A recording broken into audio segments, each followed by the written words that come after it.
पश्चिम बंगाल में चुनावी शोर थम गया है, लेकिन सियासी गर्मी अपनी चरम पर है।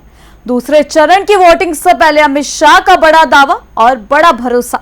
क्या बंगाल में इस बार बदलेगी सत्ता और क्यों 60 दिन तक तैनात रहेंगे सुरक्षा बल? तो चलिए इस वीडियो में हम आपको बताते हैं विस्तार से, लेकिन उससे पहले स्वागत है आपका RNI न्यूज पर। मैं हूं आपके साथ तमन्ना चौधरी। पश्चिम बंगाल में दूसरे चरण के चुनाव के लिए प्रचार अब खत्म हो चुका है। आखिरी दिन बीजेपी और टीएमसी दोनों ने पूरी ताकत झोंक दी है। प्रधानमंत्री नरेंद्र मोदी, गृह मंत्री अमित शाह और यूपी के मुख्यमंत्री योगी आदित्यनाथ तीनों ने मैदान में उतरकर माहौल को गरमा दिया है। इसी दौरान अमित शाह ने एक बड़ा बयान दिया है, जिसने सुरक्षा और चुनावी माहौल दोनों को लेकर नई चर्चा छेड़ दी है। कोलकाता के बेहाला में रोड शो और जनसभा के दौरान अमित शाह ने टीएमसी पर तीखा हमला बोला।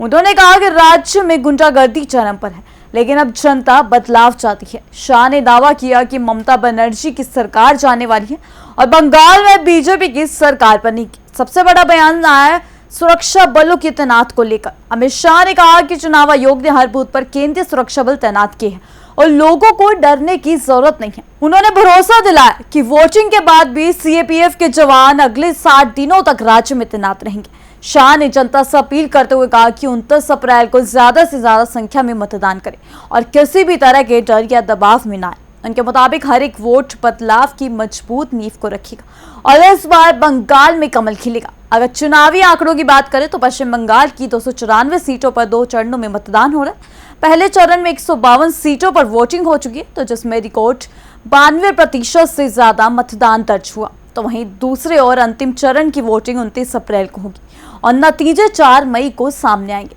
तो क्या इस बार बंगाल में सत्ता परिवर्तन होगा या टीएमसी फिर से वापसी करेगी? क्या सुरक्षा व्यवस्था चुनाव को निष्पक्ष बना पाएगी या सियासी आरोप प्रत्यारोप जारी रहेंगे? फिलहाल बंगाल में चुनावी शोर भले ही थम गया हो, लेकिन सियासी हलचल अपनी चरम पर है। अब नजरें टिकी 29 अप्रैल की वोटिंग पर और 4 मई के नतीजों पर।